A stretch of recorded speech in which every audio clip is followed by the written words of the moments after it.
നന്ദിയോടെ സ്തുതിച്ചിടുന്നേ, നിന്റെ മുൻപിൽ വണങ്ങിടുന്നേ.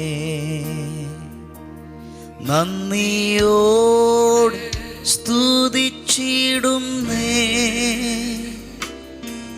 നിന്റെ മുൻപിൽ വണങ്ങിടുന്നേ.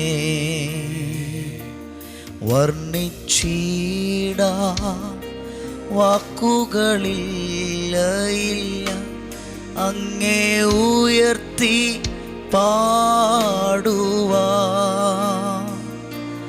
വർണ്ണിച്ചിടാ വാക്കുകളില്ല,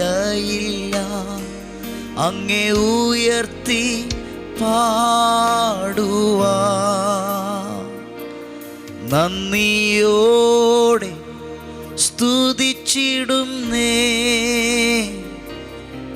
നിന്റെ മുൻപിൽ വണങ്ങിടുന്നേ. വോയിസ് ഓഫ് ലവിൽ ഇന്ന് കർത്താവ് നമുക്ക് തരുന്ന വചനം സങ്കീർത്തനം 138 2 വാക്യമാണ്. ഒന്ന് കേട്ടാട്ടെ.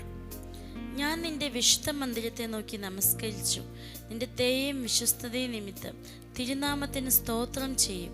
നിന്റെ നാമത്തിന് മീതെയൊക്കെയും നീ നിന്റെ വാഗ്ദാനം മഹിമപ്പെടുത്തിയിരിക്കും. നിങ്ങൾ ഈ വചനം ശ്രദ്ധിച്ചോ എന്നെനിക്കറിയില്ല. എനിക്ക് ഈ വചനം കണ്ടിട്ട് ഭയങ്കര അതിശയം തോന്നിയ ഒരു വചനമാണ്. ഏറ്റവും ഉയർന്നാണ് ദൈവം വെച്ചിരിക്കുന്നത് തൻ്റെ നാമത്തെ. സകല നാമത്തിനും മീതെ ദൈവം തൻ്റെ നാമത്തെ വെച്ചിരിക്കുക. ആ നാമത്തിൽ സകല പ്രശ്നങ്ങൾ പരിഹരിക്കപ്പെടും. കാരണം സകലതും ആ നാമത്തിൻ്റെ അടിയിലാണ്. ഞാൻ ആ വാക്ക് പറയുമ്പോൾ തന്നെ ശ്രദ്ധിച്ചോണം, എല്ലാ പ്രശ്നങ്ങളുടെ മുകളിൽ ഒരു നാമമുണ്ട് കേട്ടോ. ആ നാമം പരിഹരിക്കാത്ത ഒരു പ്രശ്നമില്ല. അതുകൊണ്ട് നിന്റെ പ്രശ്നങ്ങളെ പരിഹരിക്കാൻ യേശുവിൻ്റെ നാമത്തിൽ ദൈവശക്തി വ്യാപരിക്കും. അപ്പോൾ ഏറ്റവും വലുതാണ് ദൈവത്തിൻ്റെ നാമം. പക്ഷെ ഇവിടെ പറയാണ്, നിന്റെ നാമത്തിനും മീതെ ഒക്കെയും നീ നിന്റെ വാഗ്ദാനം മഹിമപ്പെടുത്തിയിരിക്കുന്നു.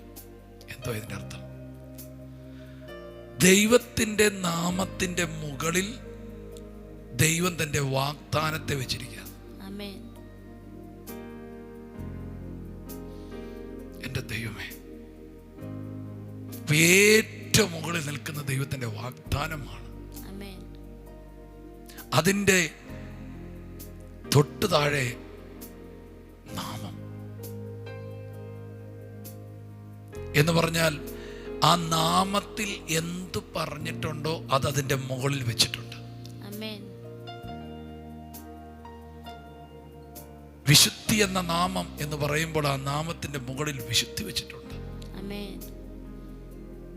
ഗ്ലോറി ടു ഗോഡ് എന്ന് പറഞ്ഞാൽ ദൈവം വാഗ്ദാനങ്ങളെ അത്രയും വലുതായി കാണുന്നു.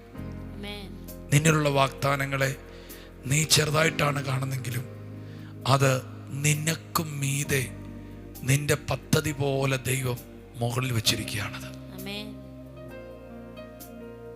അതുകൊണ്ട് നിങ്ങൾ കേട്ട വാഗ്ദാനങ്ങൾ ഓർത്ത് സ്തോത്രം ചെയ്തോളൂ. വചനത്തിൽ നിന്ന് പ്രാപിച്ച വാഗ്ദാനം ഓർത്ത് സ്തോത്രം ചെയ്തേണം. മോശ എന്ന മനുഷ്യൻ, അവൻ്റെ മേലുള്ള വാഗ്ദാനമാണ് ഇത്രയും ജനത്തെ പുറത്തു കൊണ്ടുവരിക. അത് വെളിപ്പെട്ടില്ലെങ്കിൽ പിന്നെ മോശ ആരാണ്? ഞാൻ നിങ്ങളോട് പറയുന്നു, മീതെ വാഗ്ദാനം വെച്ചിട്ടുണ്ട്. നിങ്ങൾ ഇങ്ങനെ നടന്നു പോകുമ്പോൾ ദൈവം പറയും, ദേ ജനത്തെ വിടുവിക്കുന്നവൻ. യേശു ഇങ്ങനെ നടന്നു പോകുമ്പോൾ പറയുന്നത് യേശു പോകുന്നല്ല, ലോകത്തിൻ്റെ പാപത്തെ ചുമക്കുന്ന കുഞ്ഞാട് പോകുന്ന കണ്ടോ? അവൻ്റെ വാഗ്ദാനം മീതെ വെച്ചിരിക്കുക.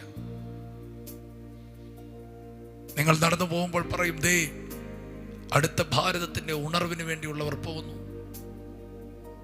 അടുത്ത ദൈവരാജ്യത്തിൻ്റെ ആയുധം പോകുന്നു. എന്തോ നിന്റെ മേലൊരു വലിയ വാഗ്ദാനം മീതെ വെച്ചിട്ടുണ്ട്. നാമത്തിന് മീതെ നിന്റെ വാഗ്ദാനത്തെ മഹിമപ്പെടുത്തുന്നു എന്ന് പറയുമ്പോൾ അവൻ്റെ നാമത്തെ അവൻ മഹത്വപ്പെടുത്തും, അതുപോലെ തന്നെ വാഗ്ദാനത്തെയും മഹത്വപ്പെടുത്തും. ദൈവം എന്തൊക്കെ പറഞ്ഞിട്ടുണ്ടോ അതിനെയെല്ലാം മഹത്വപ്പെടുത്തും. ദൈവം എന്തൊക്കെ പ്രോമിസ് തന്നിട്ടുണ്ടോ അതിനെയെല്ലാം മഹത്വപ്പെടുത്തും. ഞാൻ നിങ്ങളോട് പറയുന്നു, നിങ്ങളുടെ മേൽ പറഞ്ഞ വാഗ്ദാനങ്ങളെല്ലാം നടക്കുന്ന കാലമാണ്. അതിനെ ഗ്ലോറിയാക്കുന്ന കാലമാണ്. അതിൻ്റെ ഒരു സീസണിലേക്ക് വന്നിരിക്കുകയാണ്. ഈ വചനത്തിൻ്റെ ദൂത് നിങ്ങളെ തൊടട്ടെ. നാമത്തിന് മീതെ ഒക്കെയും തൻ്റെ വാഗ്ദാനം വെച്ചിരിക്കുന്നു, മഹത്വപ്പെടുത്തിയിരിക്കുന്നു. ഞാൻ ഈ വചനം പറയുമ്പോൾ ദൈവം ചിലരെ മഹത്വീകരിക്കുന്ന ദിനങ്ങളാണ്. അവരോട് പറഞ്ഞ വാഗ്ദാനങ്ങൾ നിവർത്തിക്കുമ്പോഴാണ് അവർ ശ്രദ്ധിക്കപ്പെടുന്നത്. അതുപോലെ നിങ്ങളിലുള്ള വാഗ്ദാനങ്ങൾ നിവർത്തിക്കുന്ന ദിവസമാണ്. ഈ വചനത്തിലൂടെ ഒരൊറ്റ സന്ദേശം നിങ്ങൾ ഏറ്റെടുക്കുക. നിങ്ങളുടെ വാഗ്ദാനങ്ങളൊക്കെ ദൈവം മഹത്വപ്പെടുത്താൻ പോവാണ്. മറ്റൊരു വാക്കിൽ അത് നിവർത്തിക്കാൻ പോവുകയാണ്. അതിൻ്റെ സമയമായിരിക്കുന്നു. ഒറ്റ വാക്കിൽ പറഞ്ഞാൽ ഇത് വാഗ്ദത്തങ്ങളുടെ നിവർത്തിയുടെ കാലം. നമുക്ക് പ്രാർത്ഥിക്കാം. കേട്ട വാഗ്ദത്തങ്ങളെ ഓർത്ത് അത് ചിലപ്പോൾ ഇന്ന് നടക്കും. യെസ്, ചില വാഗ്ദത്തങ്ങൾ ഈ ദിവസങ്ങളിൽ നടക്കും. നിന്റെ കൈകളിലെത്തും ആ വാഗ്ദത്തം. പ്രാർത്ഥിക്കാം. യേശുവേ, ഞങ്ങൾ അങ്ങയുടെ നാമത്തിനായി സ്തോത്രം ചെയ്യുന്നു. അങ്ങയുടെ നാമത്തിൽ നൽകുന്ന എല്ലാ വിടുതലുകൾക്കായി ഞങ്ങൾ നന്ദി പറയുന്നു. സകല നാമത്തിന് മീതിയായി അങ്ങയുടെ നാമത്തെ ഞങ്ങൾ ഉയർത്തുന്നു. കർത്താവേ, ഞങ്ങളുടെ വാഗ്ദത്തങ്ങൾ, അങ്ങ് ഞങ്ങളോട് പറഞ്ഞ വാഗ്ദാനങ്ങൾ, ഇതെല്ലാം അങ്ങയുടെ നാമത്തിന് മീതെ അങ്ങ് ഞങ്ങൾക്കായി ഒരുക്കിയിരിക്കുന്നതിന് സ്തോത്രം ചെയ്യുന്നു. പിതാവേ, കർത്താവെ, അങ്ങയുടെ നാമത്തിൽ ചോദിക്കുന്ന വാഗ്ദത്തങ്ങളെല്ലാം ഈ കാലത്ത് അങ്ങ് ഞങ്ങൾക്കായി നിവർത്തീകരിച്ച് തരുന്നതിന് സ്തോത്രം ചെയ്യും. പരിശുദ്ധാത്മാവേ, അങ്ങ് ഞങ്ങളോട് പറഞ്ഞ എല്ലാ വാഗ്ദത്തങ്ങളും അത് കർത്താവെ ഉവ്വെന്ന് ആമേൻ എന്ന് വായിക്കുക നന്ദി പറയുന്നു. അതിനെ അങ്ങ് ഈ ദിവസങ്ങളിൽ നിവർത്തിക്കാൻ പോകുന്നതിന് സ്തോത്രം ചെയ്യുന്നു. ഈ വചനം കേൾക്കുന്ന ഈ വ്യക്തിയോടുള്ള ഓരോ വാഗ്ദത്തങ്ങൾക്കായി ഞങ്ങൾ അവർക്കായി സ്തോത്രം ചെയ്ത് പ്രാർത്ഥിക്കുന്നു. അവരുടെ ജീവിതത്തിൽ അത് നടക്കട്ടെ. യേശുവിൻ്റെ നാമത്തിൽ അവരെ അനുഗ്രഹിക്കുന്നു. ഇന്നത്തെ ദിവസത്തെ അനുഗ്രഹിക്കുക യേശുവിൻ്റെ നാമത്തിൽ തന്നെ. ആമേൻ. കർത്താവിൻ്റെ വലിയ കരം നിങ്ങളുടെ കൂടെയുണ്ട്. വാഗ്ദത്തങ്ങൾ നിവർത്തിക്കുന്ന ഈ സീസണിൽ നിങ്ങൾ പ്രാർത്ഥനയിലും വചനത്തിലും തുടരുക.